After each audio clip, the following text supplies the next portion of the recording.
รายการภาคข่าวภายในแขวง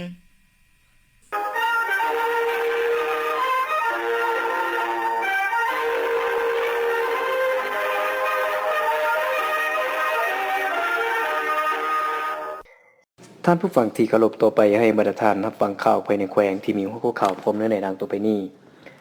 แขวงพงศลีปล่อยป่า6ล้านกว่าตัวในโอกาสวันปล่อยป่าและ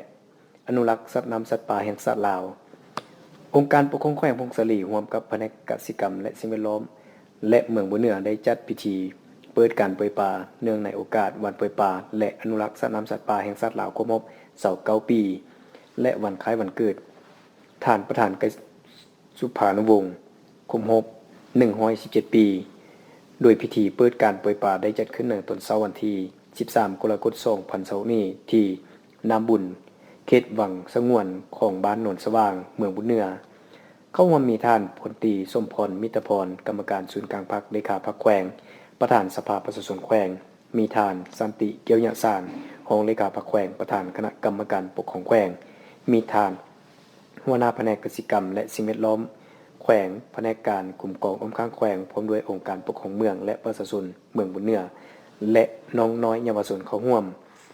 ท่านทองอาลีกรรมการพรรคแขวงหัวหน้าแผนกกสิกรรมและสิ่งแวดล้อมแขวงได้กล่าวในพิธีนี้ว่ากระบวนการปล่อยป่าได้จัดตั้งปฏิบัติมาแต่ละปีย้อนเห็นได้ความหมายและความสำคัญของการปล่อยป่าคืนสู่ธรรมชาติสปป.ลาวจึงได้กำหนดเอาวันที่13 กรกฎาคมของทุกๆปีเป็นวันปล่อยป่าแห่งชาติมาฮอดปี2026ได้ปล่อยป่าและสัตว์น้ำจำนวนหลายแสนตัวเฮ็ดให้สัตว์น้ำอยู่ตามธรรมชาติมีการขยายตัวเพิ่มขึ้นอย่างต่อเนื่องในปี2020นี้แผนกกสิกรรมและสิ่งแวดล้อมแขวงพงศลีจะสู้สนสุขยุส่งเสริมการปล่อยป่าทั่วแขวงให้ได้ทั้งหมด 6,984,450 ตัวในนี้ปล่อยลงสู่แม่น้ำธรรมชาติ147,950 ตัวปล่อยลงหนองเลี้ยงปลาเพื่อเลี้ยงบริโภค 6,836,500 ตัวโดย6เดือนต้นปีได้ปล่อยปลาไปแล้ว 5,664,500 ตัวเทียบใส่แผนกันปฏิบัติได้ 97.81% สน้อยโอกาสนี้การนำแขวงและเมืองบุญเหนือได้มอบอุปกรณ์การเรียนให้แก่น้องน้อยนักเรียนพร้อมทั้งนำปลาลงปล่อยซึ่งปลาที่นำมาปล่อยในมื้อนี้มี3ชนิดที่จะปล่อยคือปลาเพี้ยปลาปากปลาแกงปลาอินเดียประมาณ 21,000 ตัวนอกนี้ยังจะระดมให้ประชาชนปล่อยปลาตื่นอีกการปล่อยปลาในครั้งนี้ก็เพื่อเป็นการขยายพันธุ์ป่าตามธรรมชาติสร้างความสมดุลทางด้านระบบนิเวศวิทยาและเพิ่มปริมาณทางด้านเสบียงอาหารแขวงพงศลีจัดพิธีปาฐกถาวันกีฬากายกรรมแห่งชาติครบรอบ60 ปีในวันที่10 กรกฎาคม 2026นี้แขวงพงศลีจัดพิธีปาฐกถาวันกีฬากายกรรมแห่งชาติครบรอบ60 ปี13 กรกฎาคม 1966 53 กรกฎาคม 2026โดยการเป็นเกียรติเข้าร่วมเป็นประธานของทานอูคำตุลพันธ์กรรมการประจำพรรคแขวงรองประธานคณะกรรมการปกครองแขวงพงศลีผู้ชี้นำโครงเขตวัฒนธรรมสังคมคันแขวงท่านคำเพชรจิตปัญญากรรมการพรรคแขวงหัวหน้าแผนกศึกษาธิการและกีฬาแขวงมีบรรดาทานการนำขั้นแขวงหัวหน้าของหัวหน้าแผนกการพนักงานรัฐกรออมคางแขวงแผนกศึกษาธิการและกีฬาแขวงส่งกำลังปกสแขวงและพนักงานครูอาจารย์จากโรงเรียนออมคางเทศบาลเมืองบุญเหนือเข้าร่วมท่านคำเพชรจิตปัญญากรรมการพรรคแขวงหัวหน้าแผนกศึกษาธิการและกีฬาแขวงได้ปาฐกถาและนำเสนอประวัติมูลเสือวันกำเนิดกีฬากายกรรมแห่งชาติลาวโดยย่อกองประชุมผู้นำกีฬาลาวทั่วประเทศครั้งที่3ได้มีมติตกลงหับห้องเอาวันที่13 กรกฎาคม ปี 1966เป็นวันสร้างตั้งกีฬาลาวเมื่อหวนคืนประวัติศาสตร์ของชาติลาวนับพันปีนับแต่มือกำเนิดชาติลาวไอดาวหรือดาวแปลว่ายิ่งใหญ่ส่วนชาติไอดาวนั้นถือว่าเป็นตนเองกำเนิดมาจากดวงดาวหนึ่งหรือเกิดมาจากสวรรค์ชั้นฟ้ายิ่งใหญ่สดใสและศรีวิไลชาติลาวในยุคอาณาจักรนองเซที่มีพ่อขุนบุรมปฐมกษัตริย์ของชาติไอลาวนั้นได้ปกครองแผ่นดินกว้างใหญ่ไพศาลจากเหนือสุดนับแต่ภูอันไต่จนถึงฝั่งทะเลชื่อเสียงเฮียงนามของชาติลาวได้ลือสาดังก้องไปทั่วโลกาฐานะที่เป็นเผ่าชนผู้หักหอมสันติสุขบ่ฮุกหานผู้ใดและดำรงชีวิตอยู่อย่างผาสุกภายใต้ สังคมวัฒนธรรมอันผ่องใสหากเว้าถึงการกีฬากายกรรมแล้วในยุคกองก็คือยุคปัจจุบันพฤติกรรมต่างๆของการเล่นกีฬาล้วนแม่นการถอดแบบมาจากยุทธวิธีของการต่อสู้วิธีการดำรงชีวิตหรือวิธีการต่างๆของคนยุคก่อนๆเช่นการย่างเล่นการนำใส่หอกใส่ดาบเพื่อต่อสู้ป้องกันตัวใส่ค้อนใส่ควรใส่มีดผ้า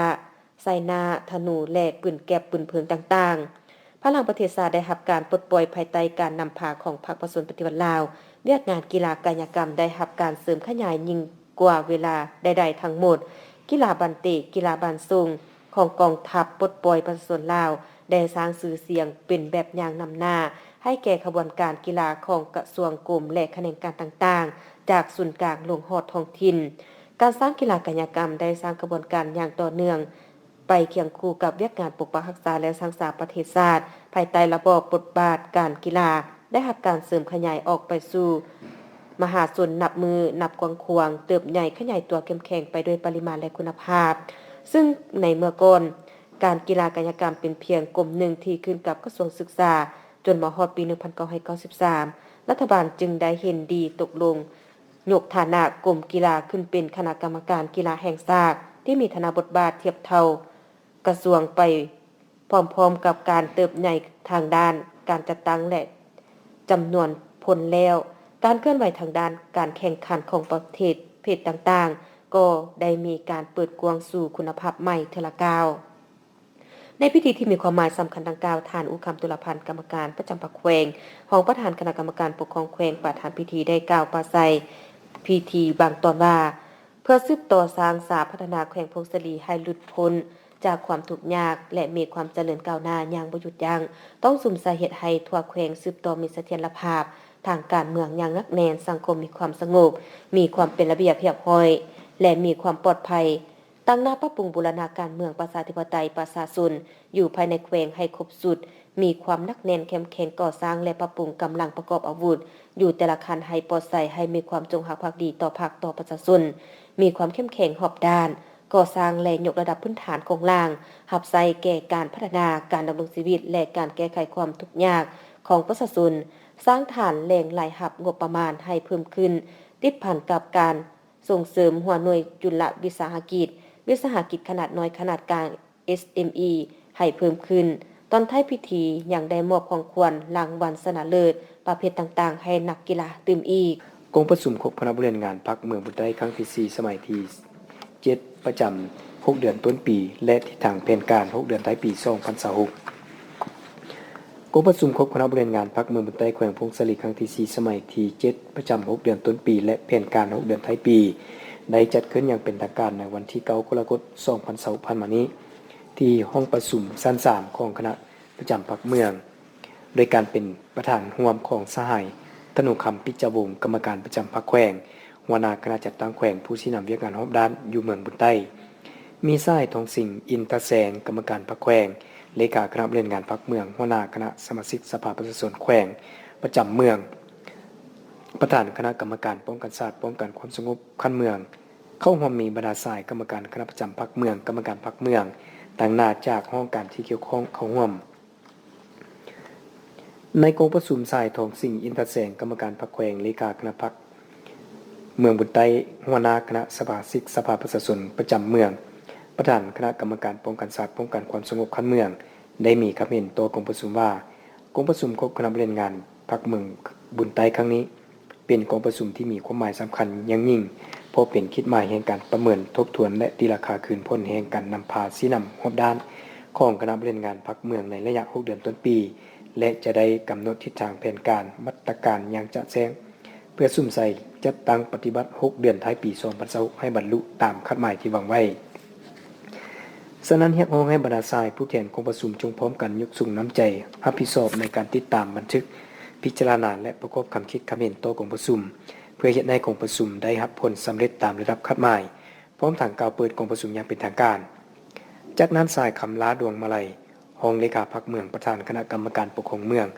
ได้ผ่านหางบทสรุปตีราคาการชี้นำพาเวียกงานของคณะบริหารงานพรรคเมือง6เดือนต้นปีและแผนการ6เดือนท้ายปี2026และการจัดตั้งปฏิบัติ กองประชุมครบคณะบริหารงานพรรคเมืองครั้งที่3สมัยที่7ซึ่งทรายได้ฮู้ว่าระยะ6เดือนต้นปีผ่านมาคณะบริหารงานพรรคเมืองได้สุ่มใส่กันจัดตั้งปฏิบัติเวียกงานตามพระบทบาทสิทธิและหน้าที่ของคณะบริหารงานพรรคเมืองโดยภายใต้การชี้นำพาของคณะพรรคคันเทิงซึ่งระยะนี้เป็นช่วงระยะที่สภาพแวดล้อมของภาคพื้นและสากลพร้อมมีการพันแปรอย่างซับซ้อนและคาดคะเนได้ยากและบางประเทศก็มีความขัดแย้งปะทะกันภายในประเทศแขวงก็คือภายในเมืองเพราะเขาบรรดาปรากฏการณ์ย่อท้อในสังคมก็เกิดขึ้นอยู่ในเขตตัวเมืองและชนบทแต่คณะพรรคองค์การปกครองแต่ละขั้นก็ได้สืบต่อสุ่มทุกความพยายามของตนเพื่อชี้นำพาจัดตั้งพันขยายผลสำเร็จมติของประชุมใหญ่ครั้งที่12ของพรรคมติของประชุมใหญ่องค์คณะพรรคแขวงและมติ7ขององค์คณะพรรคเมืองแผนพัฒนาเศรษฐกิจสังคม5ปีสุดที่4ของเมืองและแผนการ6เดือนท้ายปี2026ซึ่งสามารถตีราคากันชี้นำพาจัดตั้งปฏิบัติเวียกงาน6เดือนต้นปีแม่นด้านแนวคิดการเมืองเวียกงานป้องกันชาติป้องกันความสงบด้านการพัฒนาเศรษฐกิจและแก้ไขความทุกข์ยากด้านพัฒนาในของเขตวัฒนธรรมสังคมเวียกงานองค์การเดียวหลักสร้างชาติองค์การจัดตั้งมาสุนและสาพันธ์เก่าเวียกงานยุติธรรมและองค์การอัยการเวียกงานสภาประชาชนประจำเมืองเวียกงานการปรับปรุงขยายพรรคและการบำรุงสร้างพนักงานเวียกงานกฎการและด้านการสลัดบังหลวงและเวียกงานด้านผ่อพันธุ์และร่วมมือต่างประเทศพร้อมกันนี้ผู้เข้าร่วมอย่างได้รับฟังทางตีราคาปฏิบัติหน้าที่ของคณะบริหารงานพรรคเมืองบุญใต้พัฒนาชนบทแก้ไขความทุกข์ยากและเวียกงานตามทิศสร้างในองค์ประชุมที่มีความหมายสำคัญนี้สายธนงคำปิจวงศ์กรรมการประจำพรรคแขวงหัวหน้าคณะจัดตั้งแขวงผู้ชี้งานเวียกงานรอบด้านอยู่เมืองบุญใต้ได้โอลุ่มพร้อมทางเน้นนักบางปัญหาเพื่อให้คณะบริหารงานพรรคเมืองบุญใต้นำไปเป็นบทอิงในการจัดตั้งปฏิบัติใน6เดือนท้ายปี2026เป็นต้นเพื่อเสริมซึมกำแนนแนวทางนโยบายมติคำสั่งกฎระเบียบของพรรคและระเบียบกฎหมายให้ถูกต้องและลึกซึ้งเพื่อเป็นบทอิงในการจัดตั้งปฏิบัติเวียกงานให้ถูกต้องและมีความสงบเพิ่มทวีความรับผิดชอบการเมืองและความรับผิดชอบต่อกับการจัดตั้งปฏิบัติเวียกงานที่ได้รับมอบหมายให้มีผลสำเร็จและมีประสิทธิผลสามารถกวดการและกดสอบได้เพิ่มทวีความสามัคคีความเป็นเอกภาพภายในคณะพรรคบริหารภายในคณะประจำพรรคเมืองให้หนักแน่นและพร้อมกันสู่สนจัดตั้งปฏิบัติให้มีผลสำเร็จปรับปรุงแบบแผนนำพาแบบแผนชี้นำปฏิบัติตัวจริงให้ถูกต้องตามระเบียบของพรรคและเท็จตัวจริงวิธีทางศาสตร์มีผลสำเร็จหลายขึ้นเคารพและปฏิบัติ3พระบทบาทแห่งการเป็นใจกลางให้ถูกต้องและสอดคล้องพิธีมอบภาพโครงการก่อสร้างน้ำสะอาดของบ้านอมกะเนงในตอนเช้าของวันที่10กรกฎาคม2026นี้โครงการสร้างความเข้มแข็งในการเข้าถึงน้ำสะอาดเพื่อความทนทานต่อการเปลี่ยนแปลงของดินฟ้าอากาศประจำแขวงพงศาลีสมทบกับห้องการสาธารณสุขเมืองใหม่ได้ลงจัดตั้งพิธีมอบภาพโครงการก่อสร้างน้ำสะอาดแบบแจกจ่ายติดกงตือวัดแทกนำอยู่ที่บ้านอมกะเนงเมืองใหม่แขวงพงศาลีโดยการพิเกตข้อห่วมของทานสมหมายศรีประเสริฐกรรมการประจำพรรคเมืองห้องประธานคณะกรรมการปกครองเมืองผู้ชี้นำเวียกงานของเขตวัฒนธรรมสังคมมีทานสีสารสนวงศ์ที่ปรึกษาโครงการสร้างความเข้มแข็งในการเข้าถึงน้ำสะอาดเพื่อความทนทานต่อการเปลี่ยนแปลงดินฟ้าอากาศของแขวงพงศาลีมีทานสมจันทร์อุ่นมีไซห้องหัวหน้าห้องการสาธารณสุขเมืองและบรรดาทานต่างหน้าห้องการเกี่ยวข้องของเมืองมีผู้ประสานงานพนักงานโครงการพร้อมด้วยองค์การจัดตั้งบ้านตลอดฮอดประชาชนเข้าร่วมในพิธีได้รับฟังการรายงานการจัดตั้งปฏิบัติกิจกรรมตลอดระยะผ่านมาซึ่งได้รายงานว่า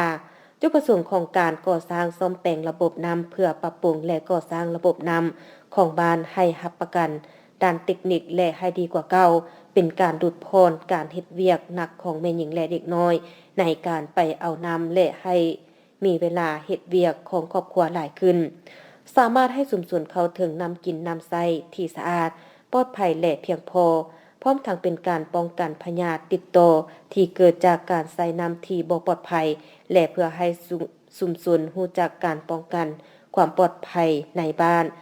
การปกปักรักษาป่ายอดน้ำธรรมชาติให้อุดมสมบูรณ์และน้ำใช้แผนการน้ำใช้ให้มีการเปลี่ยนแปลงด้านพฤติกรรมเกี่ยวกับสุขอนามัยสุขภาพและโภชนาการของชุมชนให้ดีขึ้น โครงการได้เริ่มลงมือก่อสร้างระบบน้ำของบ้านอมกะเน่งในวันที่ 5 มังกร 2026 และสำเร็จการก่อสร้างในวันที่ 12 เมษายน 2026 ในนี้มูลค่าจัดซื้อเครื่องก่อสร้างระบบน้ำต่างๆหินแห่ทรายและไม้แบบรวม 409,45,000 กีบ ในนั้นมูลค่าแห่งงานของชาวบ้านประกอบส่วนในการก่อสร้างรวมเป็นเงิน 565 ล้าน 5 แสนกีบ รวมงบประมาณในการก่อสร้างทั้งหมด 975 ล้าน 5 แสน 45 พันกีบ จากนั้นก็ได้พร้อมกันลงนามเซ็นบทบันทึกมอบรับด้วยโครงการมอบให้ห้องการสาธารณสุขเมืองใหม่และห้องการสาธารณสุขเมืองได้มอบให้องค์การจัดตั้งบ้านก็คือประชาชนภายในบ้านอมกะเน่งเป็นผู้นำใช้และรักษาต่อไปในโอกาสเดียวกันนั้นทานสมหมายศรีประเสริฐกรรมการประจำพรรคเมืองห้องประธานคณะกรรมการปกครองเมืองผู้ชี้นำเรียกงานของเขตวัฒนธรรมสังคม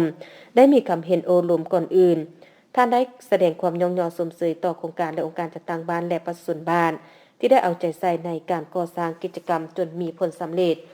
และยังได้เรียกร้องให้องค์การจัดตั้งบ้านต้องได้เอาใจใส่รักษาให้มีความยืนยงสร้างความเป็นเอกภาพหัดแน่นความสามัคคีพร้อมกันรักษาป่าหัวงานเพื่อหลีกเลี่ยงการขาดแคลนน้ำเอาใจใส่รักษาหัวงานอ่างเก็บน้ำและท่อน้ำสืบต่อบ่อระบายซ่อมแปลงให้ได้ใส่ยาวนานหันมาสุ่มใส่การปลูกการเลี้ยงกลายเป็นสินค้าให้หลายขึ้นเพื่อการพัฒนาเศรษฐกิจครอบครัวของตนจนสามารถหลุดพ้นออกจากความทุกข์ยากทะละก้าวพิธีมอบรับข้าวสารให้แก่ประชาชนที่ทึกผลกระทบจากภัยพิบัติธรรมชาติประเภทเข้าให้ตายประจำปี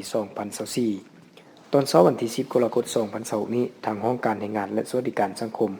เมืองขวาได้จัดพิธีมอบรับข้าวสารให้แก่ประชาชนที่ทึกผลกระทบจากภัยพิบัติธรรมชาติประเภทเข้าให้ตายประจำปี 2024 โดยการให้เกียรติเข้าร่วมของทาน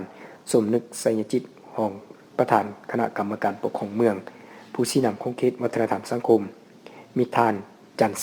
ใสสวรรค์กรรมการพรรคเมืองหัวหน้าห้องการแรงงานและสวัสดิการสังคมเมือง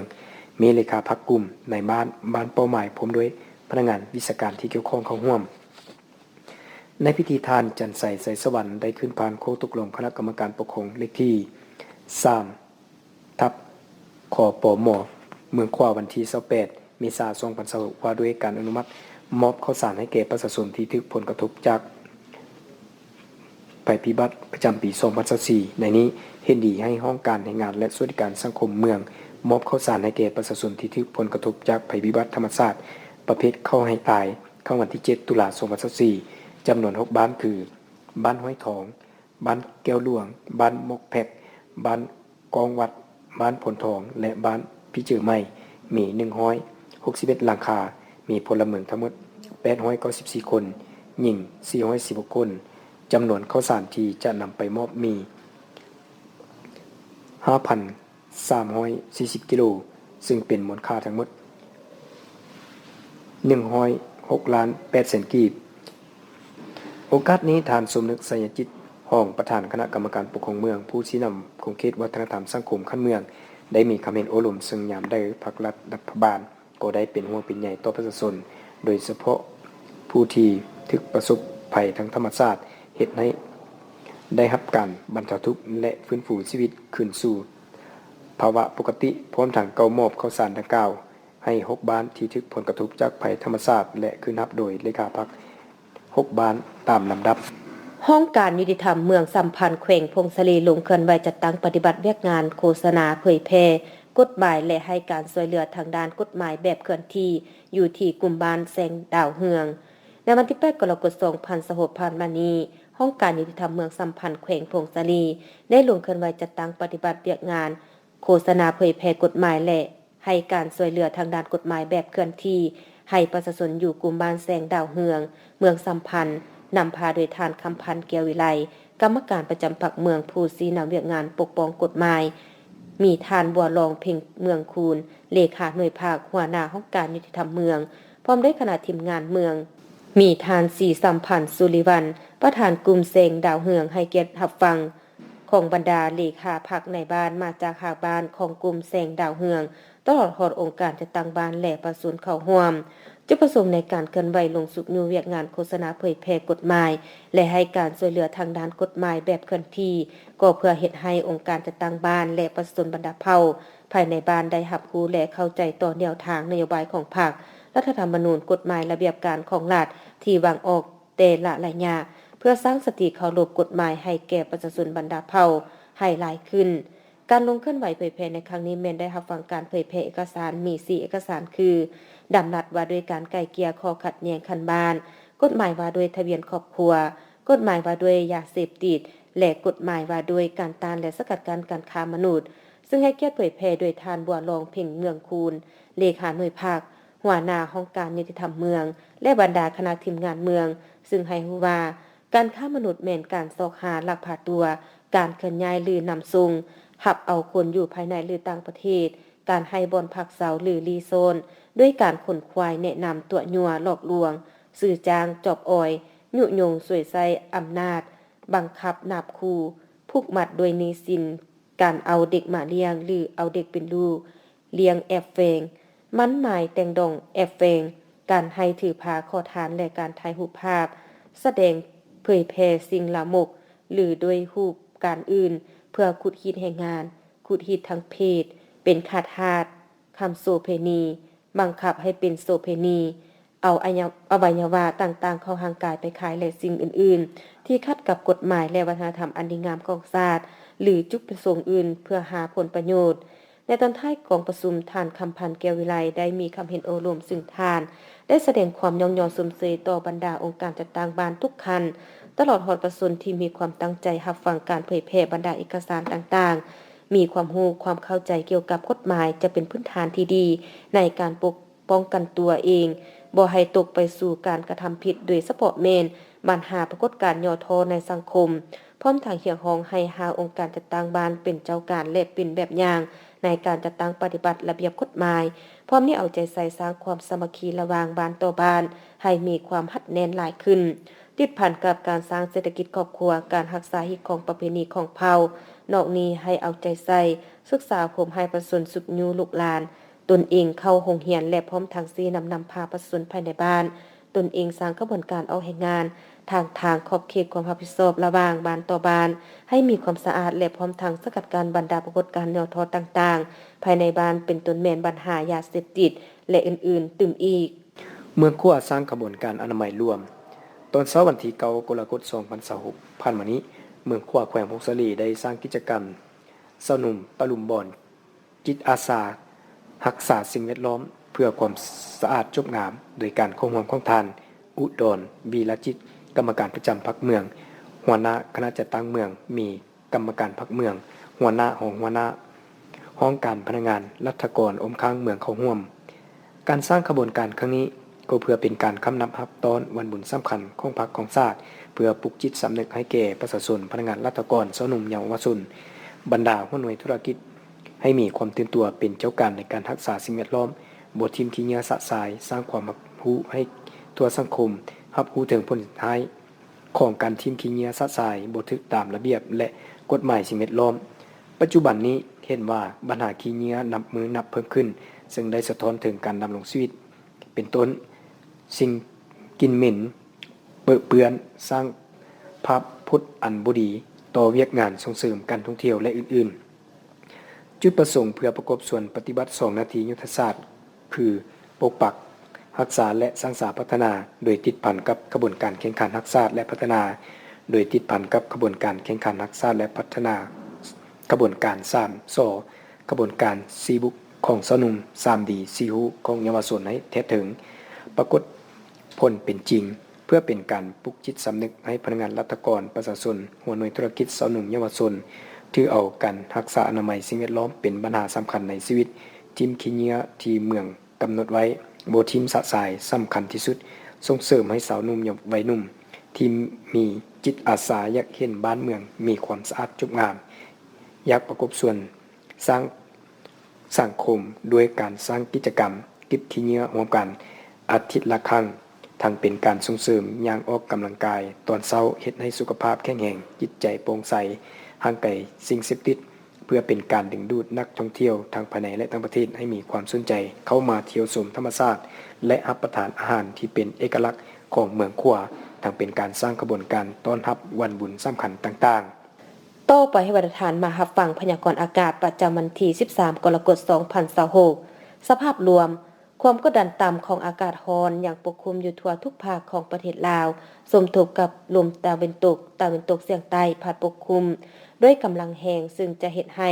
มีฝนตกฟ้าร้องฟ้าเหลื่อมในระดับคอยอยู่แต่ละภาคและจะมีฝนตกในระดับปานกลางตกหนักอยู่บางบอนเพราะมีลมพัดแรงเป็นบางโอกาสพยากรณ์อากาศในเวลา 7:00 นของวันที่13 กรกฎาคม 2026หาเวลา 7:00 นของวันที่13 กรกฎาคม 2026สภาพอากาศของแขวงพงศาลีและบรรดา7เมืองจะมีฝนตกในระดับคอยเป็นบริเวณกว้างเนื้อที่การปกคลุมของฝนเท่ากับ30ส่วนห้อยอุณหภูมิต่ำสุดอยู่ในระหว่าง 16-18 องศาและอุณหภูมิสูงสุดอยู่ในระหว่าง 25-27 องศารายงานสภาพอุณหภูมิและปริมาณน้ำฝน24ชั่วโมง7เมืองทั่วแขวงพงศาลีอุณหภูมิต่ำสุดของมื้อนี้ 18.5 องศาอุณหภูมิสูงสุดของเมื่อวานนี้ 27.5 องศาปริมาณน้ำฝน24ชั่วโมงผ่านมาเมืองบุญเหนือ 26.0 มิลลิเมตรเมืองพงศาลี 1.8 มิลลิเมตรเมืองยอดอู่ 0.4 มิลลิเมตรเมืองบุญไต 38.7 มิลลิเมตรเมืองสัมพันธ์ 4.3 มิลลิเมตรเมืองขัว 39.7 มิลลิเมตรและเมืองใหม่ 14.2 มิลลิเมตรดังนั้นจึงแจ้งเตือนถึงประชาชนบรรดาเผ่าองค์การปกครองท้องถิ่นและองค์การจัดตั้งทุกภาคส่วนจงมีสติระมัดระวังต่อสภาพฝนตกหนักติดต่อกันหลายวันที่จะให้มีน้ำท่วมสู่ดินเจือนและน้ำท่วมอ่างในตัวเมืองคอยติดตามข่าวพยากรณ์อากาศจากแผนกเกษตรกรรมและสิ่งแวดล้อมแขวงอย่างต่อเนื่องที่ฟังผ่านไปนั้นก็แม่นพยากรณ์อากาศประจำวันที่13 กรกฎาคม 2026ท่านผู้ฟังที่เคารพข่าวภาคนี้หมดเพียงเท่านี้ยินไซและเวียงสวรรค์อ่าน